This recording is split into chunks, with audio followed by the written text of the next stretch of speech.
Ternyata sebagai UI designer, saya menghabiskan sekitar 2 juta rupiah per bulannya hanya untuk langganan software dan service. Apa saja langganan saya dan kenapa saya menggunakan langganan tersebut akan kita bahas bersama, tapi sebelumnya intro dulu.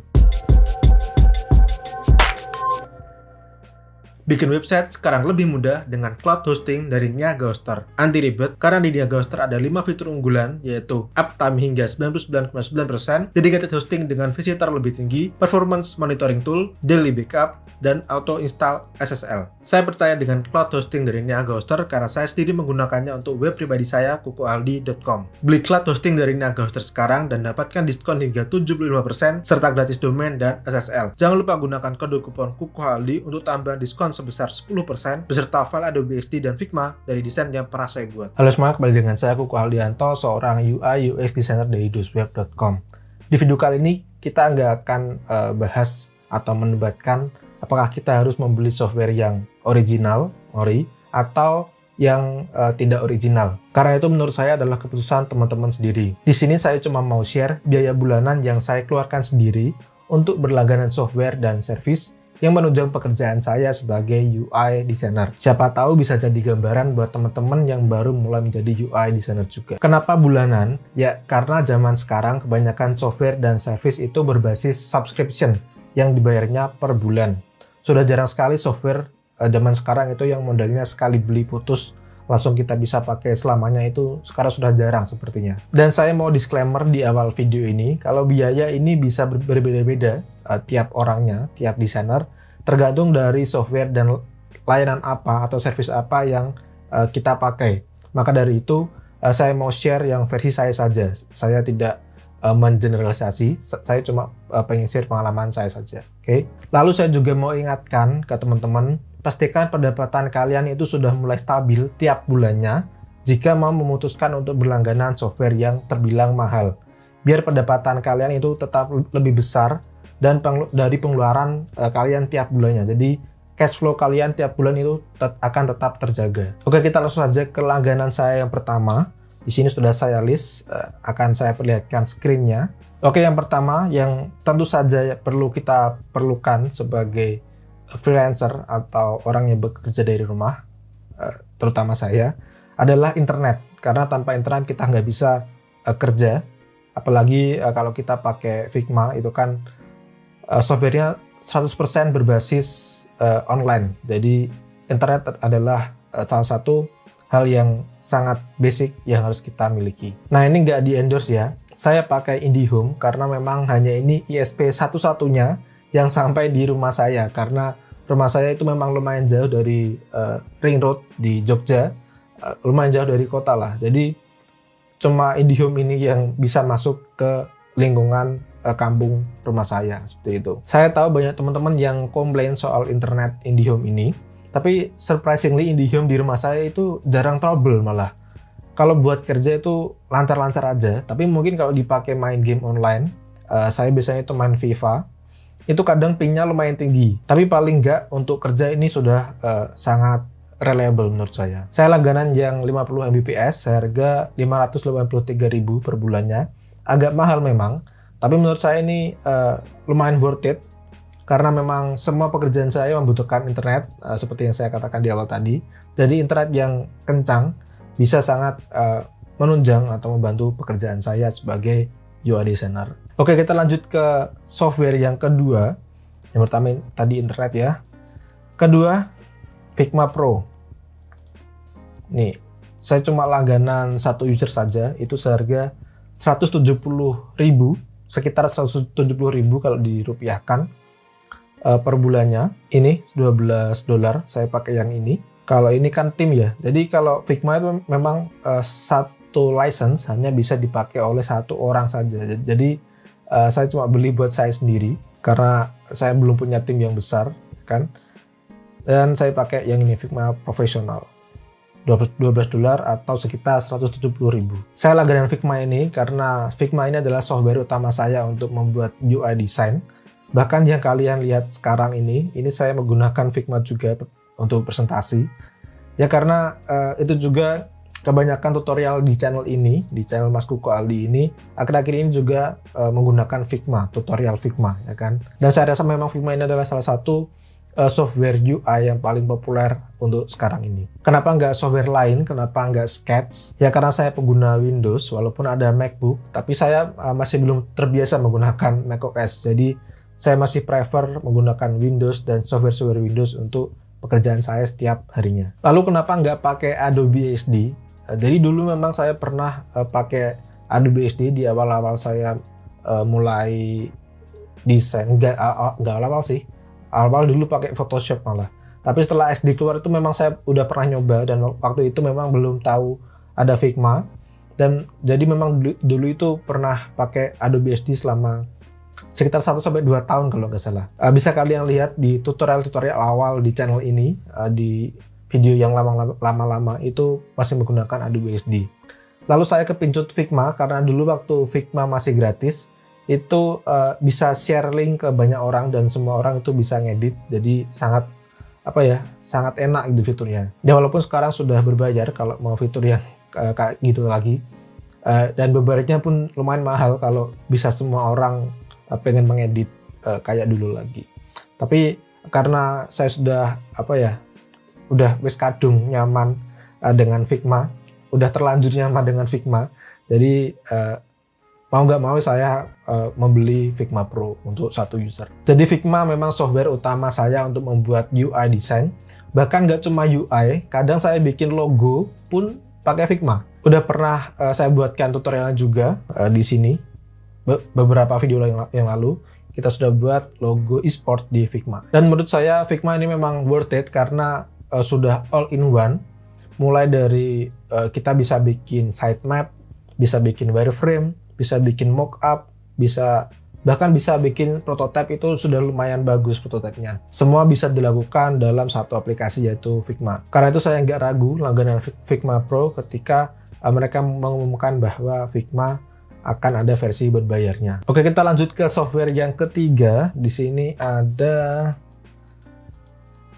Adobe Creative Cloud All Apps. Jadi semua aplikasi Adobe, dan semua aplikasi itu seharga Rp720.000. Ini kira-kira ya, karena dolar karena turun. Ini 69,72 dolar per bulan atau sekitar 720. Kalau sebenarnya ini kalau di rupiahin lebih mahal sih, tapi yang terdebit dari kartu kredit saya itu biasanya segini, 720.000. Aplikasinya dapat apa aja? Dapat semua aplikasi Adobe. Ini ada listnya, semua list software Adobe yang bisa kita gunakan kalau kita langganan All Apps, seperti itu. Mungkin teman-teman nanya nih, ngapain saya subscribe Adobe kalau saya sudah langganan Figma, ya kan? Figma kan udah bisa buat macam-macam. Ya benar, tapi ada beberapa kebutuhan yang nggak bisa dicapai menggunakan Figma. Jadi di Creative Cloud All Apps ini, walaupun saya bebas menggunakan semua aplikasi Adobe, semuanya ini, tapi yang saya gunakan ini sebenarnya cuma 3. Yang pertama adalah Photoshop. Biasanya saya gunakan Photoshop ini untuk 3 hal juga. Yang pertama itu untuk motong gambar, jadi misalnya gambar orang misalnya dengan gambar background. Saya tahu ada banyak tool gratis yang bisa meremove background otomatis, tapi setelah saya coba-coba, hasilnya itu nggak selalu sempurna. Bahkan beberapa tool ada yang bikin output gambarnya itu malah jadi berkurang resolusinya, jadi ukurannya malah jadi kecil. Dan saya rasa jadi kurang proper untuk dipasang di websitenya klien. Fungsi kedua Photoshop adalah untuk memanipulasi gambar tentu saja. Manipulasi di sini bisa dikatakan digital imaging ya. Gabungin beberapa objek jadi satu gambar dalam sebuah foto, maupun hanya sekedar ganti warna baju. Misalnya pada sebuah foto ini, misalkan kita bikin website untuk klien yang warna brandnya itu misalkan kuning. Nah, kita sudah cari-cari gambar nih, kita udah nemu model yang bagus, foto yang bagus, tapi sayangnya bajunya itu misalkan merah. Nah, untuk ganti warna kuning kita bisa ganti menggunakan Photoshop ini. Yang jelas fitur ini saya butuhkan untuk membuat aset gambar pada UI desain saya supaya lebih menarik. Fungsi ketiga adalah untuk mockup, terutama ketika membuat desain untuk e-commerce itu kan ada produknya yang dijual. Biasanya saya ambil mockup dari Freepik lalu saya edit di Photoshop, saya tempeli dengan logo klien seperti itu. Lalu software kedua Adobe yang saya gunakan adalah Illustrator. Saya pakai Illustrator ini sebenarnya cuma untuk convert file IPS dan untuk buka file IPS saja atau file AI. Jadi jarang sekali saya bikin sesuatu itu langsung di Illustrator. Karena sekarang kalau bikin vektor pun saya langsung di Figma seperti itu. Dan software Adobe ketiga yang saya pakai adalah Adobe Premiere Pro. Kalau ini jelas ya untuk edit video YouTube yang sedang kalian tonton sekarang video ini. Nah pertanyaannya, kenapa saya nggak subscribe 3 software itu saja, nggak perlu semua apps? Tentu saja karena harganya lebih murah. Nah, coba kita hitung, di sini sudah saya buat hitung-hitungannya. Tadi saya butuh 3 aplikasi ini, Photoshop, Premiere Pro, dan Illustrator. Kalau di jumlah-jumlah itu sekitar 68,38. Misalkan dolarnya itu 14.200, hasilnya saya bayar per bulan itu 970.000. Jadi 3 software ini harganya itu lebih mahal bahkan atau setara dengan Adobe semua apps. Jadi saya prefer langsung saja subscribe untuk Adobe All Apps atau semua apps seperti itu. Oke, kita lanjut ke langganan yang ke berapa nih ya? 4 ya kalau nggak salah. 4. Oke. Di sini ada FreePic dan Flat Icon. FreePic ini untuk stok gambar untuk web designer atau UI designer, kan stok gambar ini sangat dibutuhkan, dan Flat Icon ini untuk stok icon yang kita gunakan juga untuk membuat UI. Biaya per bulannya itu sekitar ini 200.000. Kalau aslinya itu ini 12,5 euro per bulan, tapi kalau ini tuh bayarnya langsung setahun ya, setahun, tapi kalau dihitung-hitung per bulannya itu segini. Tapi kita bayarnya sebenarnya itu langsung setahun, langsung terdebit dari kartu kredit atau PayPal kalian. Soalnya kalau per bulan manual renew itu ini lebih mahal, 14,9, sekitar 15 euro, jadi lebih mahal. Jadi saya pilih yang ini 12,5. alias 200.000 per bulannya. Nah, sebagai UI designer kita tahu seberapa penting gambar dan icon pada desain kita. Memang sih kita bisa cari stok gambar yang gratisan seperti Unsplash, Pixabay, dan lain-lain. Tapi kekurangannya, aset gambar yang kalian gunakan akan punya kemungkinan besar sama dengan aset gambar yang digunakan oleh desainer lain, karena itu didapat dari website yang gratis. Jadi semua orang bisa mendapatkannya dengan mudah. Jadi saya memutuskan untuk berlangganan stok gambar premium agar tidak semua orang punya akses ke aset gambar tersebut yang saya gunakan. Jadi desain saya akan terlihat lebih eksklusif seperti itu, dan berbeda dari desain orang lain seperti itu. Sebenarnya kalau mau stok gambar yang lebih banyak dan premium, itu ada website satu lagi, yaitu adalah Shutterstock. Teman-teman juga pasti sudah tahu website ini, Shutterstock. Saya sendiri sering menggunakan Shutterstock ini, dan memang saya akui library atau koleksi stok fotonya itu sangat besar, bahkan jauh lebih besar daripada FreePic.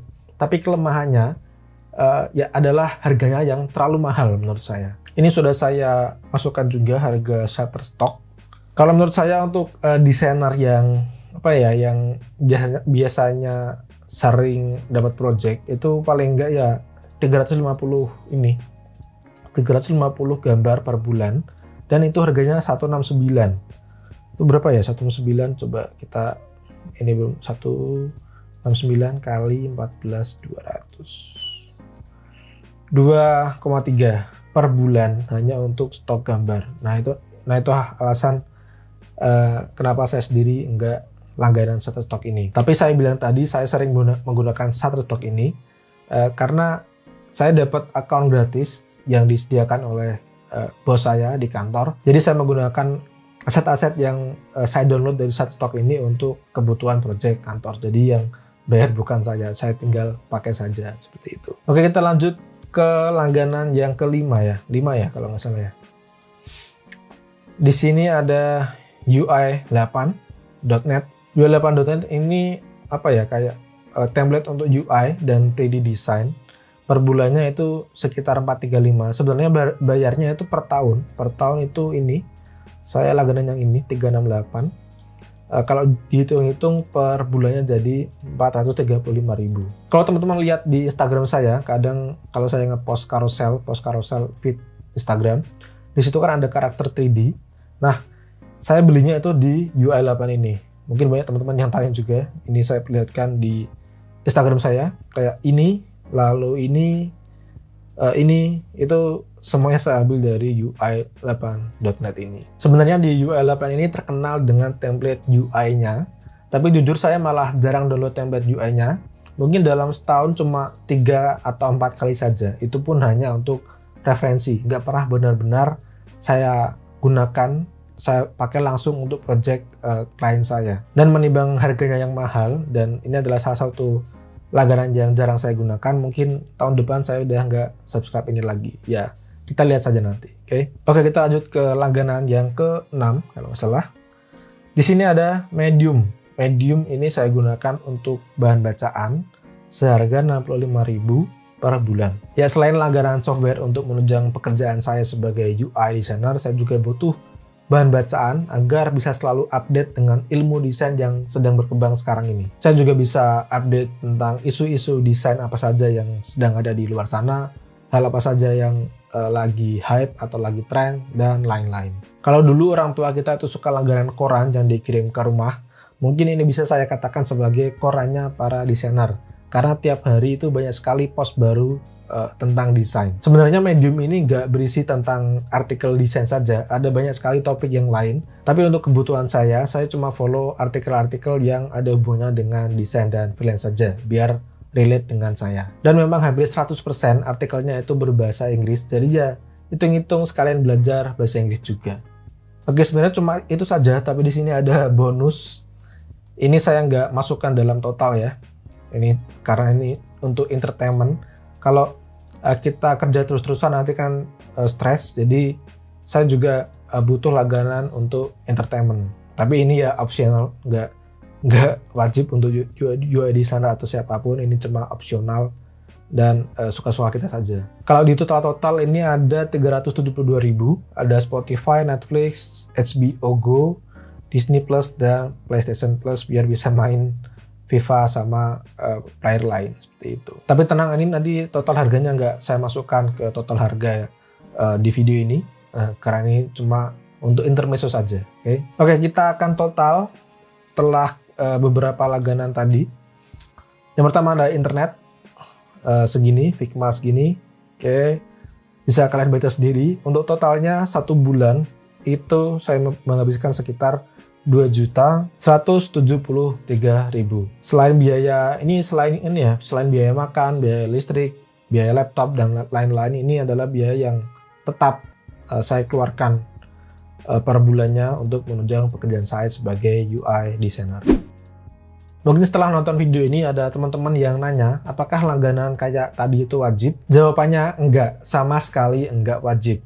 Kalau kamu baru mulai jadi UI designer, kamu nggak perlu khawatir mikirin tentang langganan-langganan seperti ini tadi. Karena ada banyak sekali alternatif gratisannya. Hanya butuh usaha yang lebih saja untuk mencari dan menggunakannya. Misalnya Figma, ada kok versi gratisnya. Lalu Flat Icon, ada kok juga source iklan yang gratis, bahkan sudah kita pernah bahas juga di channel ini. Jadi memang kita harus mengeluarkan usaha yang lebih kalau memang belum berniat untuk berlangganan software-software dan service tadi. Tapi intinya tidak wajib. Itu dulu video kali ini. Semoga sharing saya kali ini bisa bermanfaat buat teman-teman semua. Minimal bisa nambah referensi buat langganan teman-teman. Nah, kalau teman-teman yang nonton ini sudah subscribe untuk beberapa software dan service, bisa di komen di bawah software dan service apa saja yang sudah kalian subscribe. Silahkan komen di bawah ya, biar teman-teman yang lain juga tahu untuk nambah referensi mereka. Untuk nonton video UI UX lain, silahkan klik playlist di atas ini. Follow juga Instagramku Kohaldi, karena di sana saya sering share tentang tips-tips desain, freelance, dan juga lowongan kerja. Share juga video ini ke teman-teman kalian supaya kita bisa belajar bersama. Dan pesan saya adalah desain dulu aja, nanti juga bisa. Saya Koko Aldianto, pamit.